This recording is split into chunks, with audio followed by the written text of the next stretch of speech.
Showdown over the U.S. debt ceiling and the possibility of a national default looming large tonight, with Republicans promising to roll out their plan Tuesday that the Biden administration says it requires before beginning negotiations. Let's bring in tonight's panel, Democratic strategist Kevin Walling and California GOP chairwoman Jessica Millan Patterson. Great to have you both here.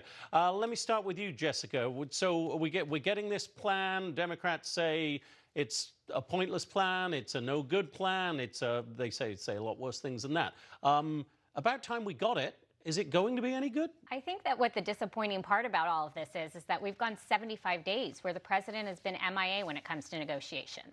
You can't talk about where you want to be if you're not going to talk about where you're at. And so the fact that we haven't seen the president engage in these negotiations has been pretty disappointing for all Americans. That's what they voted for in 2022. Oh, well, we had Kevin McCarthy on with Hannity tonight. Here's what he said about the negotiations, and I'll get you to respond, Kevin. Here's Kevin McCarthy. He told me at a prayer breakfast he's going to negotiate with me, and the only time I've seen him, he wouldn't talk about the debt ceiling. He doesn't want to talk about the debt ceiling.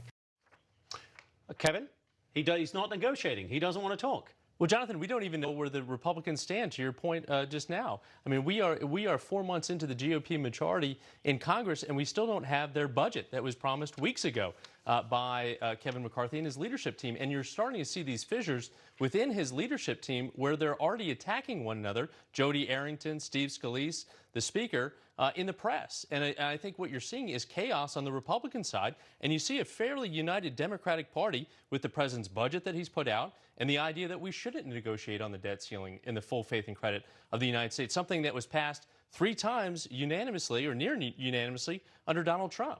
Talking of fissures, as it were, in the Republican Party, we're approaching, we assume, an announcement from the Florida governor, Ron DeSantis, that he's going to run for the Republican nomination for the presidency. Put out this ad recently. Take a look at this.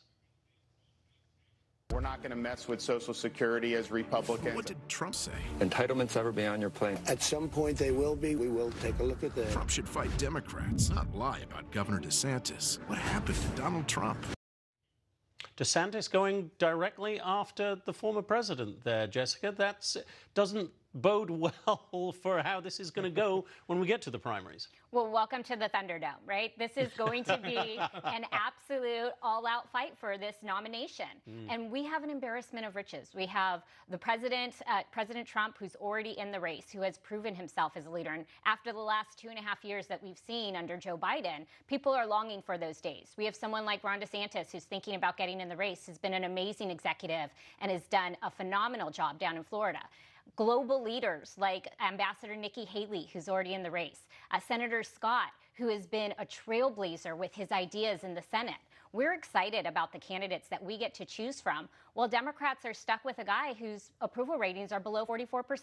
And talking of that guy, this was written recently, Kevin, and I'm going to quote this. If Mr. Obama had soaring oratory and Mr. Trump had concert-like rallies, Mr. Biden's advisors feel his strength is his governing ability and projection of competence. Spending time on the campaign trail with its unscripted moments introduces the risk of age-related mishaps. That from a New York Times op-ed. Are Democrats terrified of putting President Biden on the campaign trail? No. I mean, that's what makes the American people so beloved with the president, in terms of him speaking off the cuff. He just came back from a really successful tour in Ireland where he spoke off the cuff in many instances. And I think that's part of the beauty of Joe Biden, right? And to the chairwoman's point, I'm happy to stand back and let DeSantis hit Trump on guns, which we saw, and Trump hit Governor DeSantis on Social Security cuts. They're doing our work for us and putting millions of dollars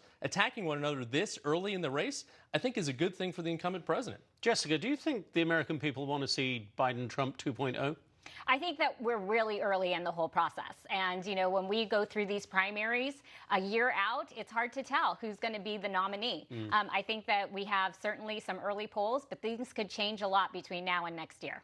Kevin, do we want Biden-Trump 2.0 as a race, or is it time for a new generation, just quickly? Well, I support the president. I was a surrogate for the president last time. I'll be hopefully a surrogate for him this time, and I think he's going to take the fight to whichever Republican wins the primary. Clearly, you are a very effective surrogate, given that he won. Jessica, Thanks, Kevin, Jonathan. thank you both very much for being here. Great to see you both. Good to be with you.